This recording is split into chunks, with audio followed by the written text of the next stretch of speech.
예, 안녕하세요.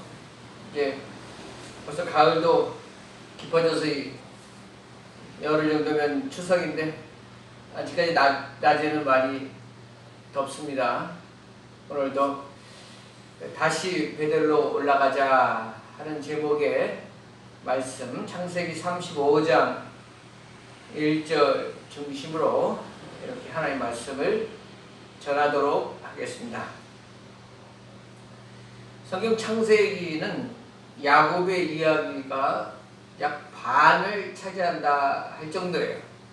창세기 25장에 야곱이 등장해서 마지막 50장까지 나오고 있습니다.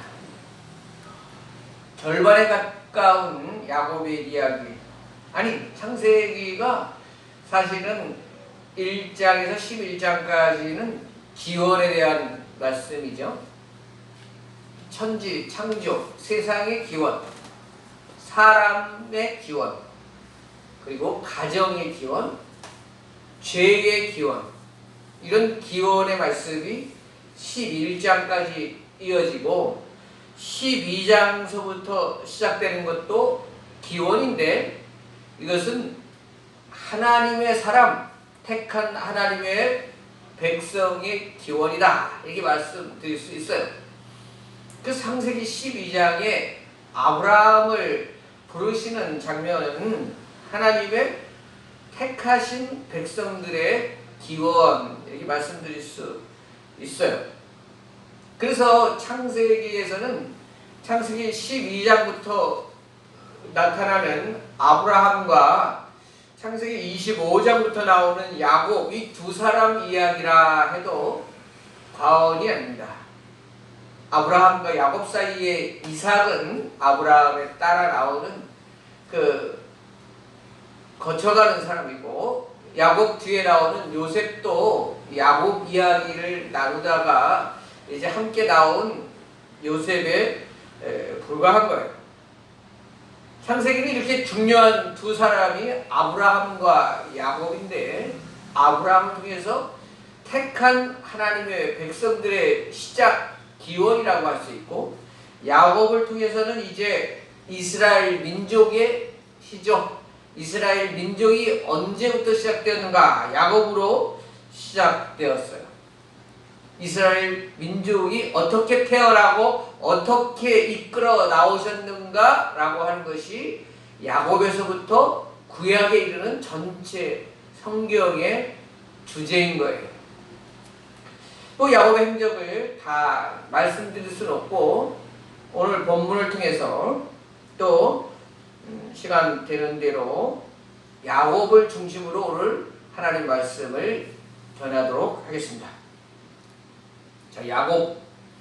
그 야곱의 일생을 한마디로 말한다면 험악한 세월을 지냈다라고 말씀드릴 수 있습니다. 창세기 47장 이후에 보면 이제 야곱이 늙어서 요셉이 살아있다는 것을 알고 이 각 식솔들을 이끌고 애굽으로 들어가게 됩니다. 아들 요셉을 만나러 애굽 땅에 이른 야곱에게 그 애굽 왕 바로가 야곱에게 이렇게 묻습니다. 야곱에게 네 나이가 얼마며? 이렇게 묻는 장면이 창세기 47장 9절 이하에 보면 이렇게 묻는 질문에 야곱이 대답을 하죠. 내 나그네 길을 세월이 130년이니라. 내 나이가 얼마 못되니 우리 조상의 나그네 길에 연주에 미치지 못하나 험악한 세월을 보내었나이다. 야곱이 이렇게 바로에게 대답했습니다. 이 말은 자기는 지금 할아버지인 아브라함이 175세까지 살았고 아버지 이삭은 180세까지 살았는데 그 연수에 비하면 자기는 130세, 그 나이가 많지 않습니다.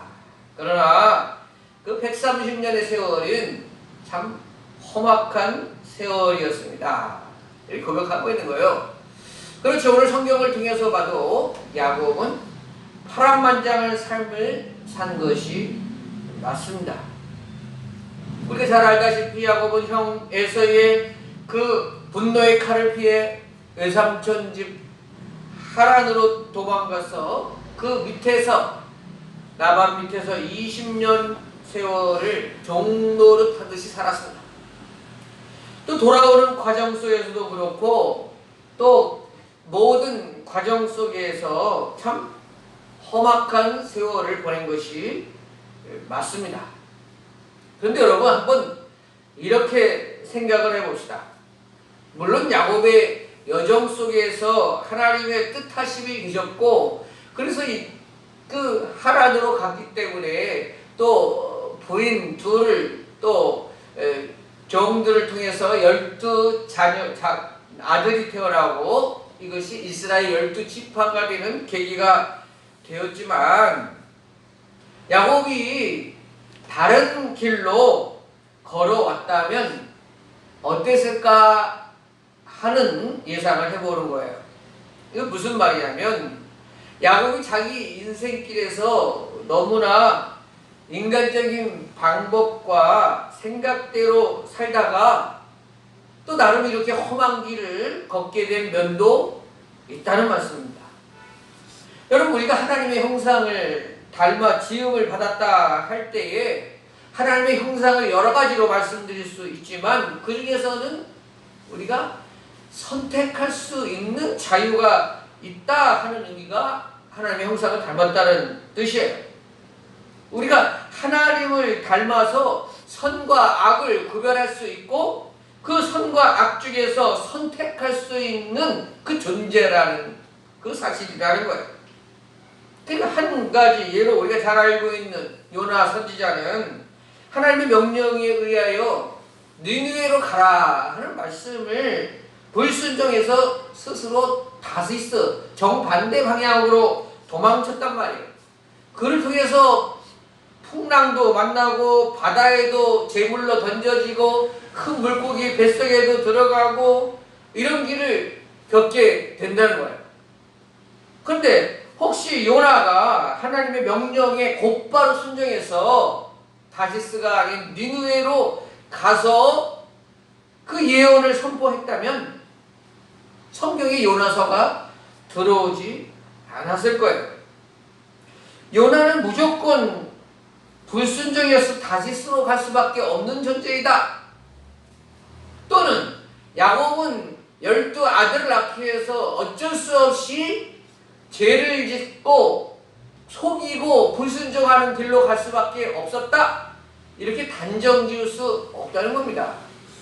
이렇게 하나님의 뜻을 위해서 어쩔 수 없이 악을 짓게 된다. 이것이 보통 신정론이라고 하는데 그러면 그 악의 근원, 악의 제공자가 누가 되느냐? 결국에는 하나님이 되거든요. 그럼 이 하나님께서 악을 행하실 수 있는가? 그럴 수 없다는 겁니다. 그렇기 때문에 사람은 선을 택할 수도 있고 악을 택할 수도 있는데 그거에 대해서 자유의지가 있는데 그것을 택하여 갔을 때에 하나님께서는 선을 행해서 가면 가장 좋지만 악을 행해서 간 인간의 그 발자취를 통해서도 하나님은 어떻게 하시든지 어떻게 역사하든지 반드시 끝에 가면 하나님의 뜻대로 이루어진다. 하나님의 뜻이 이루어진다. 이렇게 믿는 것이 맞는 것입니다. 하나님께서 우리를 악을 만들도록 조장하시는 분은 아니다 하는 사실을 기억해야 하는 것입니다. 하나님 우리가 평소에도 악한 길을 선택하고 죄에 짓는 길을 간다 할지라도 하나님은 그냥 내버려 두시고 관망하신다. 하나님이 꿈속이라든지 벼락같이 나타나셔가지고 죄를 짓지 못하도록 엄하게 이렇게 말씀하시면 사람들 중에 죄 짓는 길로 가는 사람이 별로 없을 것입니다. 그러나 하나님은 그렇게 역사하시지 않거든요. 왜? 우리 자유의지를 존중하시는 분이시기 때문에 그렇습니다. 우리의 결정을 존중해 주시는 분이시다 하는 것입니다. 그러나 그렇다고 해서 악이 승리하지는 않는다. 앞서 말씀드렸어요. 우리 사람이 어떤 악을 선택하여 악을 저지르며 간다 할지라도 마침내는 그 악까지도 하나님은 다 역이용하셔서 인간의 죄 지은 것까지도 다 하나님은 합력해서 마침내는 하나님의 뜻을 이루어 가신다. 우리는 이렇게 믿어야 하는 것입니다. 하나님은 역사하실 때 결코 악에게 뒤지지도 않고 악 때문에 영향받아서 하나님의 뜻이 조금이라도 훼손되는 일은 없다라고 하는 것을 믿어야 됩니다. 그것이 또한 하나님의 완전하심이라 할 수 있는 거야.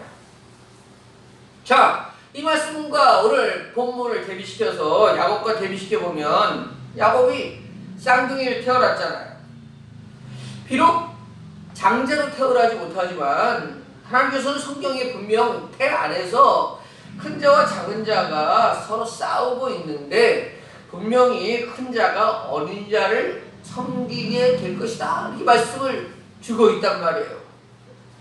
비록 태어나지도 않았지만 하나님께서는 이미 야곱을 택하여 주셨고 야곱을 통하여서 장자권에 이르는 그 혈통과 하나님의 뜻을 이루시겠다 하는 계획을 벌써 태중에서부터 가지고 계셨다는 거예요. 그러면 장자로 태어나지 않아도 장자의 권한과 그 계보를 하나님께서 있게 주신다면 그 야곱의 어머니 리브가도 그렇고 야곱도 하나님이 행하실 일들을 믿어야죠. 하나님께서 장자권을 주신 것 같이 큰 자가 작은 자에게 경배하고 순종할 거라고 말했으면 늦게 태어나도 하나님이 크게 쓰실 것을 믿어야죠. 그런데 어떻게 됩니까? 어머니 리브가도 그렇고 야곱도 그렇고 세상적인 방법으로 그 속이고 거짓으로 장자권을 빼앗고 있다는 거예요. 하나님이 행하실 때까지 기다리지 못하는 거예요. 어떻게 해야 합니까? 야곱을 에서처럼 분장시킨 거 어머니 맛있는 고기를 해서 말이요 에서에게 돌아갈 장자권의 축복을 야곱에게 다 빼앗아서 속여서 이렇게 돌아가게 하고 있잖아요. 어머니 입장에서는 에서는 우리가 잘 알다시피 털도 많고 들사람이고 말이에요. 사장을 위해서 이 바깥으로 이렇게 주로 활동하고 그 반에서 쌍둥이지만 야곱은 어땠습니까? 가정적이고 말이요. 어머니 옆에서 집안 살림하는 걸 더 좋아하고 하는 스타일이니까 평소에 누구랑도 어머니가 많은 대화하고 친분과 정을 나눴겠어요. 떡 하나라도 더 야곱에게 주고 싶은 마음이 리브가 엄마에게 있었을 거예요. 그런데 하나님이 벌써 태아 중에서 하나님이 약속해 주셨잖아요. 그러면 하나님의 말씀을 믿고 지금 내가 이래도 하나님께서 너에게 장자의 축복을 주실 거야. 그래서 하나님이 행하시는 방법대로 해야지. 하나님의 행하시는 방법에는 거짓과 실수와 거짓말, 속이는 것 이런 것은 하나님의 방법이 아니거든요. 이건 하나님의 뜻과는 반대되는 거예요. 그래서 지금 신천지나 이런 데서 아무리 자기네가 옳다 그러고 많은 인원이 모인다 그래도 그들 속에서 그 교리라든지 기존 교회를 통해서 해가는 모든 것이 다 뭐예요? 거짓되고 속이고. 그래서 그 전도하겠다고 하는 것은 아무리 전도를 해도 기본적으로 하나님의 뜻이 아니에요. 하나님은 정의로우신 분이에요. 하나님은 공의로우신 분이에요. 하나님은 그 악을 해가면서 속이면서 뜻을 이루시는 분이 아니라 하는 것을 우리는 기억해야 하는 것입니다. 자, 그렇게 장자권을 빼앗으니 하나님의 일이 인간적으로 됩니까? 결과가 어떻게 돼요? 어머니 리브가 그 사랑하는 야곱을 이제 얼굴 한번 보지 못하게 되는 거예요. 야곱이 형 에서의 칼을 피해서 라반 외삼촌 집으로 도망갈 수밖에 없는 겁니다. 그 눈에 넣어도 아프지 않는 아들을 이제 죽을 때까지 못 보는 거예요. 자, 어때요? 야곱은 어땠습니까? 하란으로 도망가서 말이에요. 형 장자권을 화축한 그릇과 이제 변장을 하고 말이야 빼앗은 그 대가가 어때요? 외삼촌 라반 집에 가서 20년 있었는데 20년 동안에 그 외삼촌 라반이 얼마나 야곱을 많이 속이고 못되게 굴었는지 말이에요. 자기가 속이고 자기가 거짓한 거에 아주 몇십 배로 더 진하게 이렇게 당하고 있는 것을 보잖아요. 어떻습니까?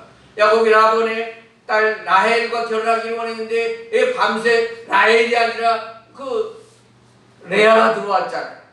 아침에 일어나니까 깜짝 놀라서 그 딸 둘을 얻기 위해서 14년 동안 종로를 타면서 지내야 됐잖아요. 또 이렇게 말해요. 창세기 31장 14절에 내가 외삼촌의 집에 있는 이 20년 동안 외삼촌의 두 딸을 위하여 14년, 외삼촌의 양떼를 위하여 6년을 외삼촌에게 봉사하였거니와 외삼촌께서 내 품삯을 10번이나 바꾸셨으며, 딸들만 속인 게 아니고 야곱이 그렇게 말하잖아요. 품삯을 10번이나 속였다 이렇게 말하고 있는 거예요. 결과적으로 야곱은 자기가 속임수로 장자권을 빼앗고 이렇게 몇 배, 몇십 배의 대가를 받고 있다 하는 것을 오늘 기억해야 합니다, 여러분. 갈라디아서 6장 7절 9절에 사도 바울이 이렇게 말했습니다. 스스로 속이지 말라. 하나님은 업신여김을 받지 아니하시나니 사람이 무엇으로 심든지 그대로 거두리라. 자기 육체를 위하여 심는 자는 육체로부터 썩어질 것을 거두고 성령을 위하여 심는 자는 성령으로부터 영생을 거두리라. 우리가 선을 행하되 낙심하지 말지니 포기하지 아니하면 때가 이름에 거두리라. 아멘. 여러분, 우리를 향한 하나님의 뜻은 확실합니다. 하나님은 우리가 심은 대로 거두게 하시고 그렇게 되기를 원하십니다. 우리가 썩어질 것을 심으면 썩어질 것을 거두게 하시는 분이십니다. 성령을 위하여 심는 자는 영생을 거두게 하십니다. 의를 위하여 심는 자는 기쁨의 열매를 맺게 하시는 것입니다. 이것이 기본적으로 하나님께서 우리를 향한 뜻이에요. 그런데 문제는 어떻다고요? 그때를 우리가 모른다는 거예요. 그래서 사도 바울이 9절에 말하고 있는 겁니다. 우리가 선을 행하되 낙심하지 말지니 포기하지 아니하면 때가 이름에 거두리라. 우리가 선을 행하다가 낙심하지 말라. 선을 행하다가 열매가 금방 미치지 않는다는 거예요. 선을 행하면서도 낙심이 들 정도로 아무런 변화가 없다는 거예요. 낙심이 들 정도로 아무런 공로도 받지 못하고 외면당할 수 있다는 거예요. 그때에도 사도 바울이 그래서 말하는 거예요. 포기하지 아니하면 때가 이름에 거두리라. 포기하지 마라. 선을 행하다가 포기하지 마라. 선을 행하다가 포기하고 악한 길로 가지 마라. 때가 이룰 줄을 믿고 믿음으로 기다리라. 농물로 씨를 뿌리는 자는 기쁨으로 거둘 때가 있을 것이다. 농부가 추수의 때를 기다리듯이 인내하고 기다려야 한다. 이렇게 말씀하고 있습니다. 그러나 기본적인 것은 우리가 심은 대로 거둘 줄을 믿으시기를 바랍니다. 자, 오늘 본문 말씀을 통하여 야곱의 행적 가운데 하나님께서는 그의 앞가지도 이제 선으로 바꾸시며 12명의 아들과 4명의 부인들 이제 대동하고 다시 가나안으로 돌아오는 장면, 오늘 본문의 이제 배경이 되는데 이 부분을 중심으로 말씀드리죠. 자, 야곱이 이제 온 식구들을 이끌고 가나안을 향해 오는데 오늘 본문 앞부분에 보면 에서가 군사 400명을 거느리고 야곱 일행으로 달려온다는 소식을 야곱이 듣게 되는 겁니다. 이에 대해 야곱은 심히 두렵고 답답하여 이렇게 그 심정이 표현되고 있어요. 여러분, 그렇지 않겠어요? 못하러 야곱이 아니게 에서 형이 400명이나 되는 군사를 이끌고 오겠어요? 환영한다고 400명을 이끌고 오겠어요? 누가 봐도 이거 전쟁을 하고 우리 무리를 치려고 한다라고 하는 것은 너무나 확연한 것 아니겠습니까? 그 야곱은 지금 이제 개인 몸뚱이 하나가 아니잖아요. 부인도 내시고 아들들, 딸, 또 종들, 뭐 가축들, 아주 많은 무리를 이끈 그 족장 됐단 말이에요. 야, 그러니 이게 얼마나 답답하고 마음이 무겁겠어요. 소위 말하는 아우 정말 죽을 맛이다 하는 것이 야곱의 심정이 아니겠습니까? 근데 야곱은 어떻게 행동하냐면 그 무리를 세 무리로 나눠요. 한 무리가 당하면 나머지 두 무리는 도망치도록 이렇게 야곱은 나름대로의 계책을 짜낸 거죠. 그렇지만 앞서도 말씀드렸듯이 하나님 앞에서 자기의 그 계책이나 속임수나 이런 것이 결코 해결 방안이 아니라는 것을 경험을 통해서도 야곱은 잘 알고 있습니다. 그래서 야곱이 정말 어떻게 문제 해결을 그 방향을 잡다면 하나님 앞에 정면으로 이제 혼자 단독으로 서게 되는 거죠.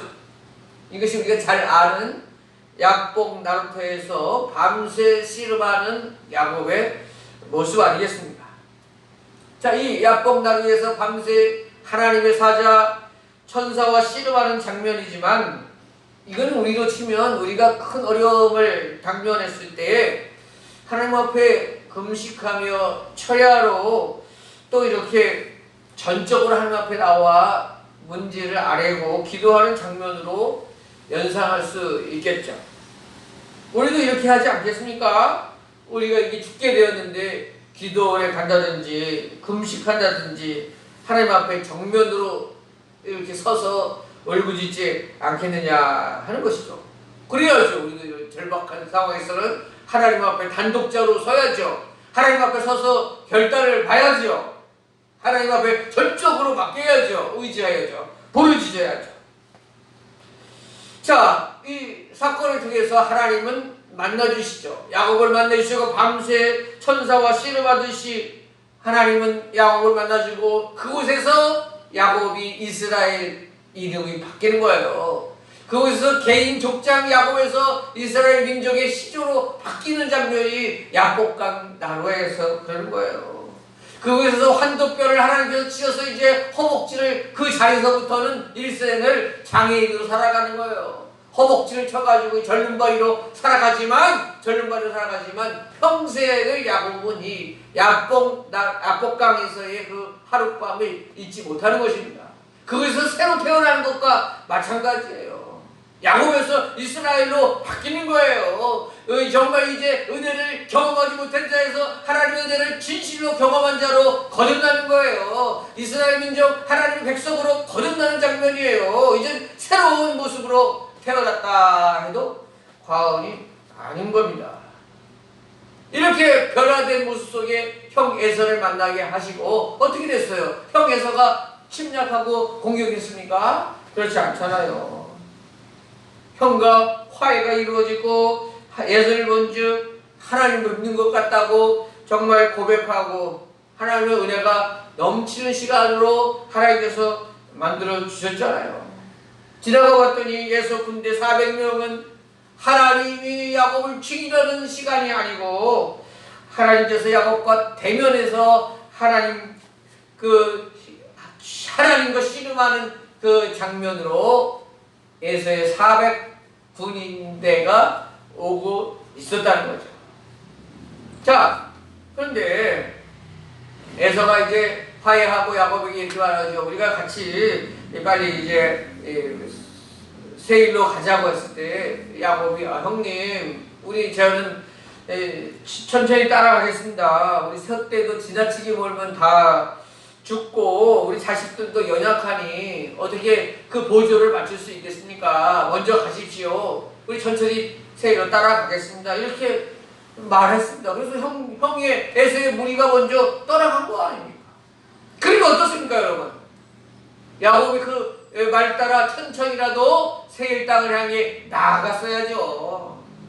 아직까지 보엘사바에서는 그 아버지가 살아있어요. 이삭이 살아있어요. 먼저 그곳에 가서 아버지에게 지난날에 정말 잘못했음을 고백하고 용서를 빌었어야죠. 화해를 했어야죠. 아니 그것보다 또 더 먼저 가야 될 것은 아마 베델 땅이었을 것입니다. 무슨 말입니까? 하나님께서 정말 야곱이 이제 형 에서를 피해서 떠나서 이제 베델 루스라는 곳에 이르러가지고 그곳에서 잠을 자게 했죠. 광야에서 잠을 잘 때에 돌베개 베고 잠을 때에 하나님께서 꿈을 꾸게 하십니다. 그곳에서 하늘에 있는 사닥다리와 그 사닥다리를 오르락내리락을 천사를 보면서 야곱이 감동을 받죠. 아, 여기가 하나님의 집이구나. 그 베델이죠. 여기가 하나님 여기 계시구나. 하나님께서 나에게 이렇게 만나주시는구나. 하나님 감사합니다. 제가 이제 이 자리 이렇게 다시 돌아오게 된다면, 평안의 하나님 아버지 은혜로 이렇게 돌아오게 된다면 제가 이곳에 하나님 앞에 제단을 쌓을 것이고 10분의 11조를 반드시 하나님께 드리겠습니다. 이렇게 서원하고 출발한 것이 베델이에요. 그러면 어떻습니까? 야복나루에서 이렇게 하나님과 씨름하고 이제 에서와 화해하고 모든 것이 감사가 넘칠 때에 하나님 감사드리자 베델 출발했던 곳을 향해 가서 하나님 앞에 제단을 쌓자, 하나님께 11조를 드리자, 하나님 그에 감사를 드리자. 이것이 제일 먼저 했어야 되는 것이 야곱의 순서인 거예요. 근데 야곱은 어떻게 합니까? 세일로 향해 가지 않습니다.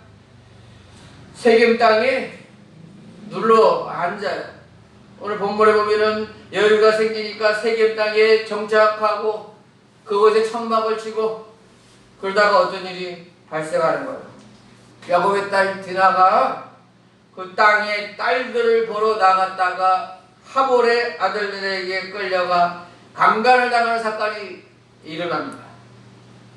그 딸 디나를 아내로 삼겠다고 말하는 하몰의 아들들에 대해서 이 야곱의 아들들, 특별히 시므온과 레위를 중심으로 속입니다. 너희들이 할례를 받아야 된다. 그래야 우리와 결혼관계를 맺을 수 있다. 그 하몰의 아들들이 다 할례를 받고 끙끙 앓고 있을 때 밤새 들어가서 다 그 남자들을 죽여버리는 겁니다. 그 사건이 이제 일파만파 다 퍼지게 되고 이 가나안 족속의 사람들이 이 야곱의 모든 신족들을 다 멸족시키겠다고 지금 나선 일이 발생하게 된 거죠. 여러분, 왜 야곱이 뭘 잘못한 거예요? 하나님께로 나가야 될 시간에 이제 한풀 어려움이 급한 불 꺼졌다고, 어려움 당장 이제 해결됐다고 그것을 정착하려고 하고 세상에 그냥 머무르려고 하니까 이런 어려움이 생긴 건 아니겠습니까? 야곱은 베델에서 출발해서부터 계속해서 하나님께서 어떻게 자기와 동행하시고 어떻게 도와주는지를 다 기억하고 있는 거예요. 그래서 삼손 나본에게 31장 42절에 이렇게 말해요. 야곱이 우리 아버지 하나님 아브라함의 하나님 곧 이삭이 경외하는 이가 나와 함께 계시지 아니하셨더라면 외삼촌께서 이제 나를 빈손으로 돌려보내셨으리이다. 야곱은 하나님이 함께 계셨기 때문에 오늘날까지 자기가 이렇게 속임을 당하지 않고 형통할 수 있었고 이 모든 난관으로부터 극복할 수 있었다는 것을 잘 알고 있습니다. 그러면 이 모든 난관 이제 이곳에 와서 가장 어려운 이 에서의 그 군사들을 대치하는 그 모든 상황들을 이겨냈으면 먼저 하나님께로 나가야죠. 베델로 나아가야죠. 보엘세바 아버지께 나아가야죠. 그것을 이제 깨달은 겁니다. 이 큰 위기 앞에 야곱은 깨달았습니다. 그래서 오늘 그 심정으로 오늘 3절에 야곱이 고백하는 겁니다. 우리가 일어나 베델로 올라가자. 내 환난 날에 내게 응답하시며 내가 가는 길에서 나와 함께 하신 하나님께 내가 거기서 제단을 쌓으려 하노라. 아멘. 하나님의 은혜를 우리 너무 쉽게 망각해서는 안 됩니다.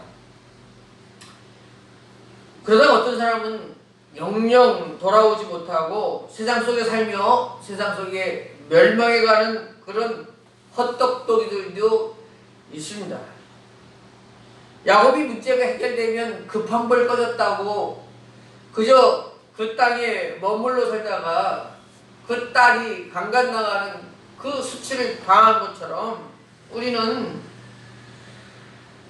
주님이 주신 것 잊어버리고 세상에서 희락락하다가 그런 불상사 어려움을 당할 수 있는 것입니다.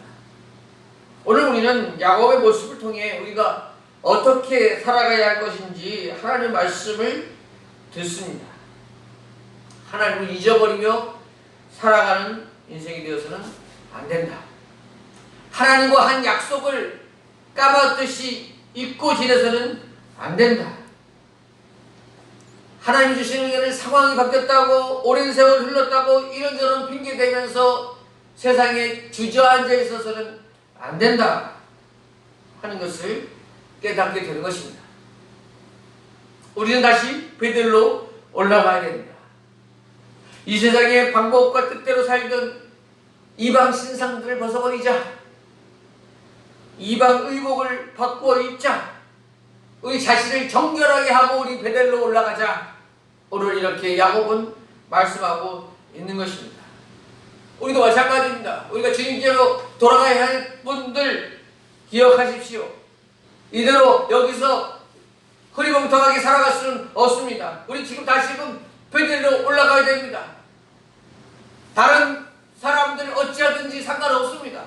우리는 기다리는 약속했던 하나님, 만나기로 약속했던 하나님, 내가 주님께 소원하고 제사 드리겠습니다. 제단을 쌓겠습니다. 11조는 드리겠습니다. 헌신하겠습니다. 라고 말했던 것 하나님 다 기억하고 계시기에 세상 사람들은 다 망각하고 잊어버린다 할지라도 하나님은 여전히 우리를 기다리고 계시기 때문에 우리는 그 베델로 올라가야 하는 것입니다. 여러분, 탕자가 빈털터리가 된 것은 제약이 아니에요. 하나님 아버지께로 돌아오라고 하는 기회를 주신 거잖아요. 사랑하는 여러분, 지금 어디에 헤매고 있습니까? 베델로 올라가셨습니까? 아니면 아직 세계 땅에 머물러 있습니까? 자, 우리가 베델로 올라가자. 우리 죄악된 모습을 벗어버리고 베델로 올라가자. 이 권고가 우리의 귀에 들려져야 됩니다. 코로나로 인하여 또 세상 여러 어려운 시대를 산다고 한다 할지라도 우리가 승리할 수 있는 길은 우리를 기다리시는 베델의 하나님과 나아가 그분께 경배하며 정결한 백성으로 살아가는 것입니다. 구원받은 백성답게 동행하는 삶을 살아야 되는 것입니다. 주님과 동행하며 살아가는 것이 가장 축복의 길임을 오늘 본문을 통하여 꼭 기억하는 우리 모두가 될 수 있기를 바랍니다. 기도합니다. 하나님 아버지, 우리 야곱처럼 죄는 빠르고 너무 쉽게 하나님의 뜻을